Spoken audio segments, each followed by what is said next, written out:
but Meow is a very, very polished player. Yes. I'm not sure if those secondaries would necessarily work. We've had a couple of examples shown on a few other characters, but yeah, so Matador, one of the most consistent players in this region, rocking it with Wario. And we really got 2 Wario sets in a row, man. Can't believe it here. we have multiple Wario players. We have 3 Wario players here. Yeah. It's kind of ridiculous. Oh, wow. So Matador and Meow are 5-5 lifetime. This is going to be a pretty important tiebreaker in winners finals here. Yeah. Looks like Matador won the last one. I think that's in August. Went to Game 5. Okay, that might. Oh yeah, I think they might have played at one of the Supernova pre-locals. Sounds about right, yeah. That'll make a lot of sense. Yeah. Oh yeah. Wow. So it was Coleman that won against George. That went to Game 5. So wow. Relwood's playing Coleman right now. That sounds like a hot set. I'm kind of upset to miss. Mega Ant-Man is going to be waiting in the wings to see who he plays out. But yeah, we got top 4 for you, starting out with here with this banger of a set. And yeah, there's that Game & Watch rapid jab. That move is ridiculous, and no one talks about it. Yeah, no, we don't talk about it enough. It's a little bit of a cheat code. Oh wow, the bike coming in for the assist, the wombo combo here. Yeah, playing aggressive from the ledge. Great reversal from Matador, recognizing Meow's approach, punishing big with the half waft. You're going up in this Game 1. And the bike, wow, that's going to block the back air.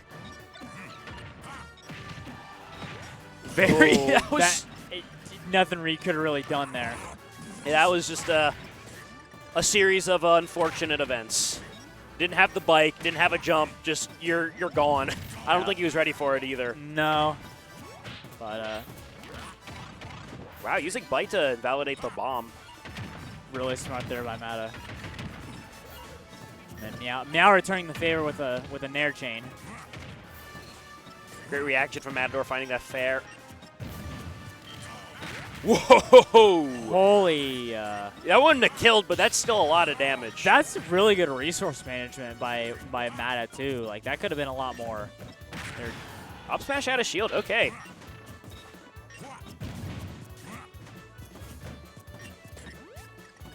Both players just trying to find an opening. Meow. Oh, had the parry, but I think buffered a roll.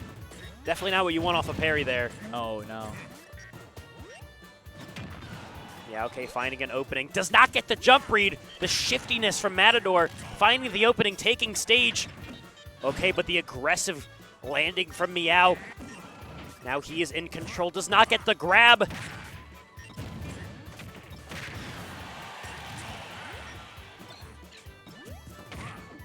They're not going to quite do it. Ooh, down tilts into the dash. Really good stuff there from Mata to close out. Yeah, the bread and butter coming in to take that Game 1 for Matador. Very good stuff. There's one thing I'm noticing, it's how Matador is making himself very hard to hit. Whenever you see Game & Watch get an opening, you're like, okay, that guy's taking 50, that guy's taking 60. Game & Watch has one of the most consistent combo games, one of the most consistent advantage states in the game, but the slipperiness from Matador, the disadvantage has been so good so far this set. Yeah, Matt is definitely... Matt has a level of consistency to him well, like some of the same tried and true combos that just make him the lead forward he is, but definitely knows when to be adaptable and to make it hard for the other side to hit in return. So good on him, and very important that he starts to take the advantage first here, because Meow wisely making it triplats. Yeah, you want to make those combos even more consistent. You do not want to give Matador anywhere to go. Especially... And also, can we talk about that edge guard string Meow was trying to go for? Yeah. He did a great job of trying to eliminate all of Matador's resources and nearly pulled off the 0 to death. He's trying to mimic Mata's own edge guarding. A lot of what he did. Down air is so scary. Oh, yeah. Game Watch has a lot of scary things. Down air's just one of them. Yeah, but it's just a 0 risk, I kill you now button. Yeah. Yeah, getting clipped by the bomb. First stock goes to Meow. Yeah, you're not exactly at raw or kill percent from a raw hit here from Wario. No, I think we still We still have a little bit before we see half waft, so Great recovery. still need a little bit to try to use it for the time being. Yeah, starting to rack up on Matador. The flow chart from meow is so strong.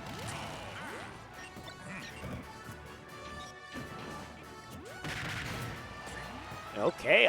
Oh, that air. hitbox. Good lord. Yeah, back air almost going to do it right there. Okay, up smash. You can't punish that. Need Nope. a chair. Yep, turn around F tilt. Just, it's pretty safe.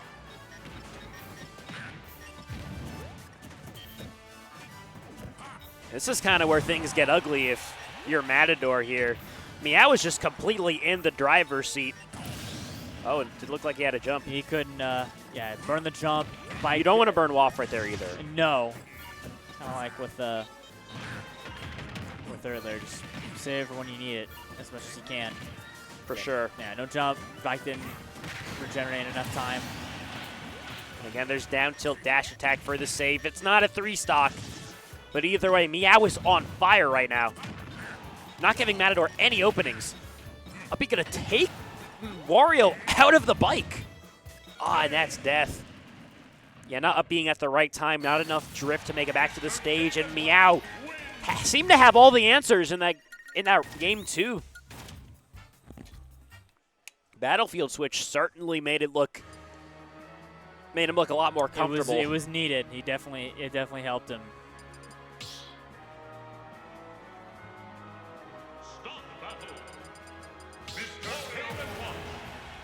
Here we go.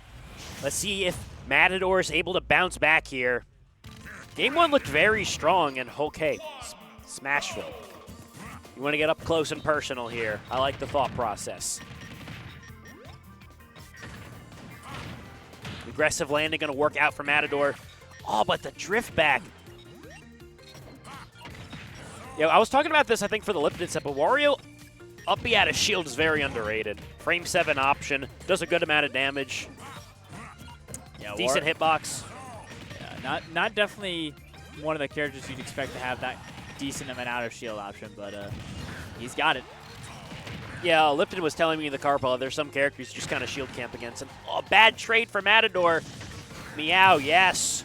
Going off stage, finishing his prey.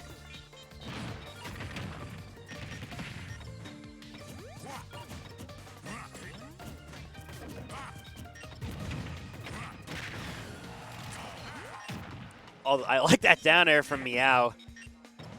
Recognizing Matador just wants to kill him. That's all Matador can do here. You just got to go for something here because the way that Meow is playing, he's not allowing any openings. He's playing so safe. He's playing aggressive when he needs to.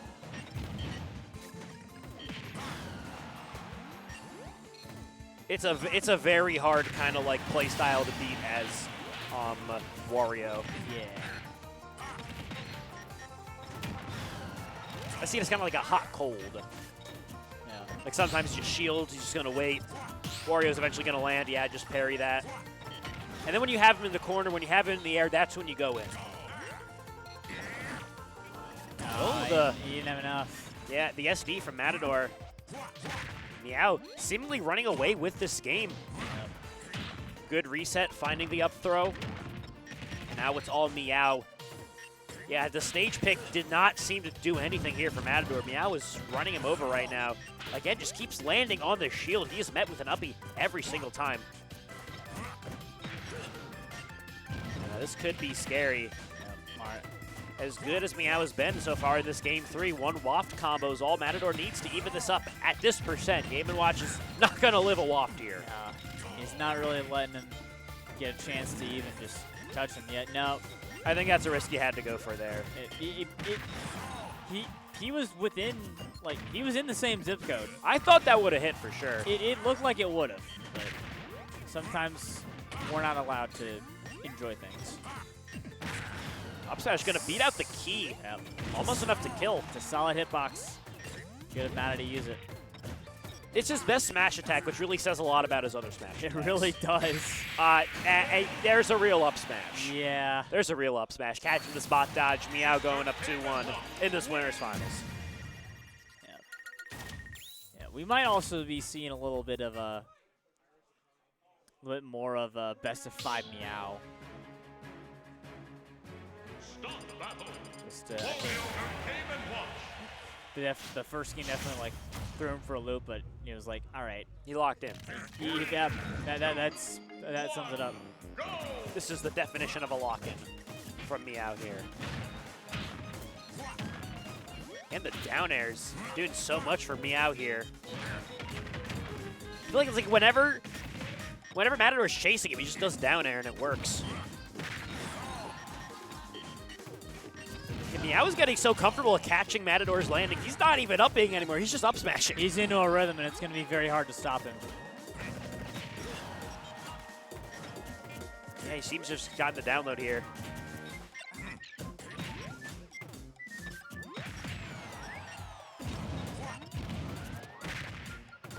Hold on a second. Okay, eating the bike. Smart. It's a little bit of waft charge, a little bit of healing. Matador's recoveries have been very good so far this set, though. Besides his SDs, he's been doing a great job of mixing up the routes that he takes. Yeah, no, like, those rare exceptions where, like, Meow just, like, puts him in, like, really uncomfortable positions, like, every other time, like, he's been in a good place to, like, get back and at least, like, try to get going again. Speaking of a good place, well-placed back air from Meow, catching the jump, taking the first stock. Again, there's the down air. Right, Game & Watch, he's got really good juggling tools and a very good juggling escaping tools. That's just been a get-out-of-jail-free card all set. Yeah, what a string. Yeah, that was rough to watch. Up smash, yeah. Matador looking a little bit lost here. Yeah, he's just... I guess all right, man. All right, you can stop that. Yeah, I think we're at this point where, unfortunately, unless Mana does some like serious adaptation, which has happened before, but Mana I definitely think is on the receiving end of a very unstoppable train. Oh. Yeah, that's how it ends? Really? That's what I've been saying. Meow has just been so comfortable when on the ground because every time, man, that's how Matador wants to approach. He's been punishing it. That is true. You know, he doesn't even need to sit and shield, wait for an upbeat. He's comfortable just going for those up smashes now. That is true. I think Meow definitely took full advantage of that, and that's definitely just top player moment. Just cashing in when he knew he could, instead of just nickel and diming him for another 30%. And so it looks like we have Relwood versus Coltman. I'm assuming, is the Relwood Game & Watch still a thing? It is. Okay, so he doesn't use it a whole lot. It's very... Oh, wait, no, that's Mega Ant-Man sitting down.